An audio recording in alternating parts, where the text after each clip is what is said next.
Pemirsa, tingkat keterisian tempat tidur rumah sakit COVID-19 di sejumlah daerah ini sudah mulai tinggi. Angkanya berkisar ada yang sekitar 80% lebih sampai dengan 90% lebih pemirsa. Di beberapa daerah kami memotret, misalnya di DKI Jakarta, kemudian di Jawa Barat, Jawa Timur, dan juga Jawa Tengah berikut ini.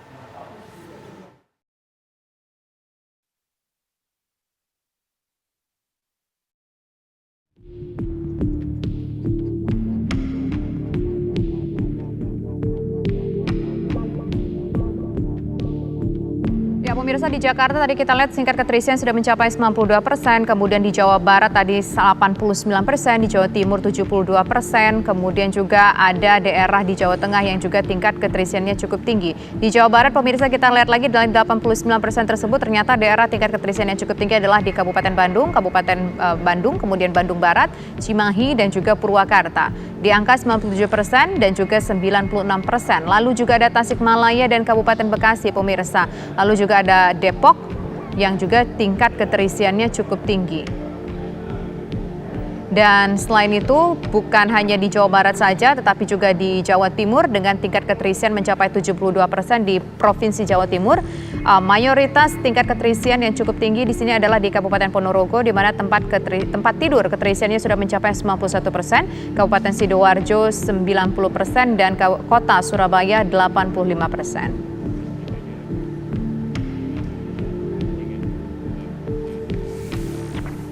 Ya, itu berbicara soal keterisian tempat tidur. Nah, sekarang saya ingin ke Pak Sumego. Pak Sumego, kalau tadi disampaikan tinggal 8% lagi ya. Kalau di RDC sendiri, ini sebanyak apa Pak? Bisa menampung sehari itu bisa berapa lagi bisa menampung pasien yang datang ke sana silih berganti? Ini kan 83%, 83% itu tingkat huniannya masih 83% itu masih 20% lagi. Selama 1 bulan terakhir ini berapa orang rata-rata masuk ke RSDC setiap harinya Pak? Cukup banyak. Ada yang kadang-kadang lah rata-rata sekitar 500-an. 500 tapi ada juga yang pulang. Yang pulang rata-rata 300. Jadi pulang 300, masuk 500. Yang hari ini lumayan ada pulang lebih banyak daripada yang masuk. Oh, lebih banyak. Jadi ada selisih 54 pasien, lumayan lah. Tapi begini ya Pak ya, kalau dulu kan orang di awal pertama kali COVID ada, mereka baru boleh meninggalkan Wisma Atlet ketika memang sudah betul dinyatakan negatif COVID. Tapi sekarang ketika mereka masih COVID, mereka juga diperkenankan pulang. Ini penjelasannya seperti apa Pak? Itu tadi yang sudah saya sampaikan bahwa untuk pasien-pasien yang memang sudah keadaan umumnya baik dan sudah tidak menulari lagi, kita pulangkan dengan tambahkan isolasi mandiri di rumah. Karena kita untuk pasien-pasien yang lagi masuk lagi. Jadi kalau tidak diatur seperti itu, kasihan mereka yang punya gejala. Standarnya mereka boleh dipulangkan jika CT-nya? Ya, kita CT-nya di atas 30. Patokannya apakah hanya CT saja atau mungkin gejala klinis? Gejala klinis lebih pasti. Gejala klinis, jadi dia dilihat seseknya udah nggak ada, Ada nggak Pak, mungkin contoh kasus misalkan dinyatakan memang masih negatif tapi sudah diperbolehkan pulang, tetapi ternyata ketika pulang ada efek long COVID, dalam artian ternyata simptomnya muncul lagi, COVID-nya nggak hilang, akhirnya masuk lagi setelah adanya kebijakan seperti ini? Sementara tidak ada. Jadi yang kita pulangkan itu nggak ada yang masuk lagi sih. Kita nggak pernah ada kasus. Ketika mereka pulang sendiri, ini apakah juga difasilitasi oleh Wisma Atlet untuk pengantaran? Karena kan pasti agak cukup berbahaya ya ketika mungkin masuk Wisma Atlet tidak ada keluarganya ya. Jadi harus selalu dijemput oleh keluarga. Ya. Itu kan juga cukup berbahaya ya Pak ya, dijemput oleh keluarga yang negatif. Tapi kita akan lihat kondisi pasien, Tapi kan masih bisa menularkan Pak. Semua masih bisa kalau pengungsi, tapi kan kita cari yang paling aman, untuk semuanya, sehingga ya kita sesuai dengan arahan pemerintah bahwa kita tetap melaksanakan perawatan seseorang di Wisma Atlet semampu-mampunya kita. Semampu-mampunya kita. Jadi ya udah, kita lebih baik begitu. Oke. Nah, ini kita ingin sekarang ke Bu Tanti lagi. Bu Tanti, kalau di Jakarta mungkin bagi yang ingin masuk ke Wisma Atlet, tidak ada sebetulnya orang yang ingin masuk ke Wisma Atlet, tapi mau tidak mau kondisi keadaan kesehatan pun ingin masuk ke Wisma Atlet itu bisa begitu. Nah, kalau di Bekasi sendiri, apakah mungkin ada kendala-kendala yang mungkin sampai ke telinga pemerintah sendiri kesulitan untuk mendapatkan fasilitas kesehatan dari masyarakatnya? Ya, terima kasih Mbak Tisa, pastinya ada ya kesulitan karena memang situasinya di masing-masing rumah sakit sudah cukup penuh sehingga harus ada operator memang yang harus menjadi pemandu daripada kebutuhan pasien tersebut. Mbak Tisa, mohon izin, saya mungkin tadi ada yang perlu diklarifikasi. Yang saya tadi sampaikan 93% itu adalah untuk angka kesembuhan. Akan tetapi kalau untuk bor kami di 83, dan itu pun di 83% ini untuk KTP Kota Bekasi 50% lebih, kemudian di luar untuk luar Kota Bekasinya 30% lebih ya. Apakah Mbak Tisa, tadi saya menyampaikan siap. Ya, Bu Tanti, kalau di Wisma Atlet kan mekanismenya karena memang saat ini kebutuhannya mendesak sekali, banyak orang yang keluar masuk juga butuh mendapatkan perawatan. Nah, kalau di Bekasi sendiri apakah pasien yang masih dalam kondisi negatif tapi kondisinya sudah stabil juga diminta untuk meninggalkan fasilitas kesehatan, Bu? Ya, Mbak Tisa, mungkin tidak jauh berbeda apa yang disampaikan sama Prof tadi ya, bahwa untuk kebutuhan saat ini yang cukup tinggi kasusnya, di mana perlu sesegera mungkin dengan kondisi aman pasien dipulangkan. Karena kebutuhan daripada pasien yang cukup besar, maka ini diperlukan memang pemantauan dari tim medis yang harus ekstra juga untuk pergantiannya. Tadi disampaikan bahwa keadaan umum ya pastinya aman lah untuk pulang ya Mbak Tisa. Tapi ini juga berarti dijemput oleh pihak keluarga juga, Bu. Tapi kan ini juga sangat membahayakan ya Bu ya, ketika orang masih positif COVID dijemput oleh orang yang dalam kondisi sehat, berada dalam satu mobil yang sama, kemudian juga diisolasi, mungkin tinggal di rumah yang sama, ini kan juga cukup mengkhawatirkan. Apakah kemudian ini juga ada tindak lanjutnya setelah mereka pulang ke rumah? Apakah mungkin ada runtutan perawatan jalan atau seperti apa, Bu Tanti? Ya baik Mbak Tisa, itu pastinya apabila pasien masih dengan kondisi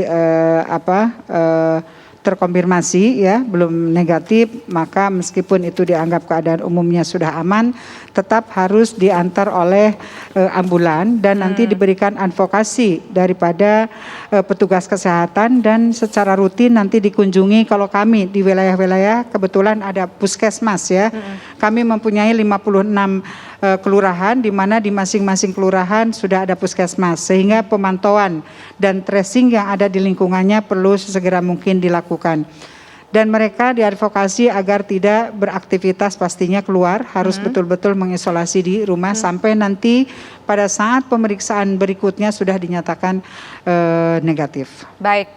Bu Tanti dan juga Pak Sumego, nanti kita masih akan lanjutkan perbincangan, tapi kita punya informasi, salah satunya pemirsa kita ketahui bahwa untuk menangani masalah COVID ini dilakukan PPKM. Nah, Presiden Joko Widodo pun mendatangi Kelurahan Rawasari, Kecamatan Cempaka Putih, Jakarta Pusat untuk meninjau pelaksanaan PPKM Mikro.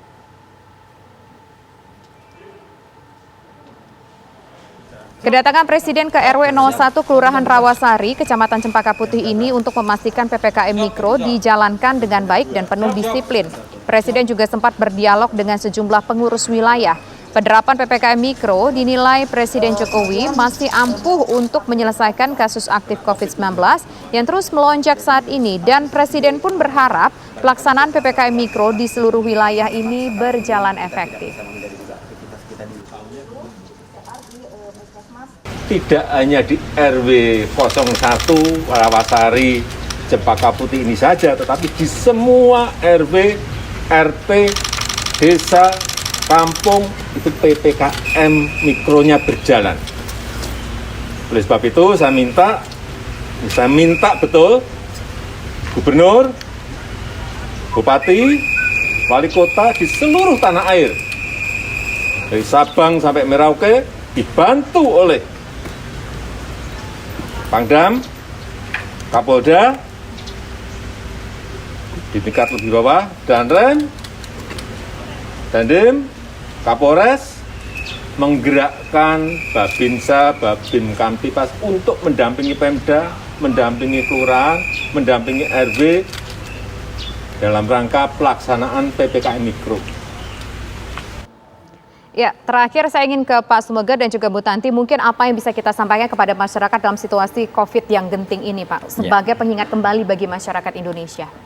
Baik, kalau dikembalikan lagi kita sebenarnya harus patuh dengan protokol kesehatan mulai dari 3T tadi, mulai dari testing, jadi jangan takut dites, terus tracing seperti yang Bapak Presiden sampaikan bahwa akan dilaksanakan oleh Babinsa, Babin Kaptipmas, terus petugas kesehatan dia dan para petugas di desa. Jadi itulah kita sebut dengan PPKM skala mikro. Jadi mereka bertanggung jawab dengan penduduknya dalam testing, tracing, dan treatment. Baik. Nah setelah itu untuk orangnya sendiri ya tetap 3M. Ya. 3M jangan sampai itu. Masker, cuci tangan, dan jaga jarak itu harga mati itu. Baik. Nah terakhir, untuk Bu Tanti, apa yang mungkin bisa disampaikan kepada masyarakat, khususnya masyarakat warga Kota Bekasi, dalam hal ini Bu Tanti mengingat COVID yang semakin parah? Ya, mungkin terima kasih Mbak Tisa. Sama tadi yang disampaikan oleh Prof juga bahwa yang disampaikan oleh Prof juga bahwa dengan situasi saat ini, mari untuk seluruh masyarakat agar betul-betul diterapkan prokes ya untuk menghindari penularan daripada COVID-19. Kemudian tadi digerakkan juga di posko-posko ya di masing-masing RW atau kelurahan ini yang mudah-mudahan akan segera mengurangi daripada penyebaran COVID tersebut. Yang paling utama tadi sampaikan kembali lagi mari prokes ini diterapkan Baik.